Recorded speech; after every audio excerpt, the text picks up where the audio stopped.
অনেক দিন পর আজকে হচ্ছে একটু দই বানানো ট্রাই করব আর কি। অনেক দিন ধরে দই বানাই না। আমি ঘরে দই বানাইতাম আগে মাঝে মাঝে। এখন এই যে হাফ লিটার দুধ নিছি, এটাকে ঘন করে জাল করে নিছি, আর সাথে দিয়ে দিলাম গুঁড়া দুধ।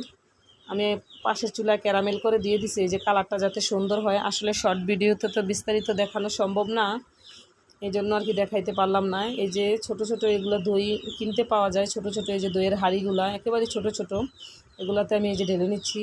আর দুধটা আমি ভালো করে ঠান্ডা করে কুসুম কুসুম গরম, যাতে আমার আঙ্গুলটা সহ্য করা যায় এরকম আর কি করে এই যে ঢেলে নিচ্ছি। এই দইটা আমি বসাবো হচ্ছে বাইরে রোদ্রের তাপে আর কি। দইটাকে ই করবো, জমাবো। এই যে বাইরে একটা টুলের উপর হাঁড়ির মধ্যে দইগুলা দিয়ে, তারপর আমি ভারী একটা এই যে জায়নামাজ দিয়ে, কম্বলের মতো জায়নামাজগুলা এগুলা দিয়ে এই যে 2 ঘন্টা এখানে আমি ডেকে রাখছিলাম। তারপরে যে ফ্রিজে 1 ঘন্টা রাখছি, তৈরি হয়ে গেল ঠান্ডা ঠান্ডা দই।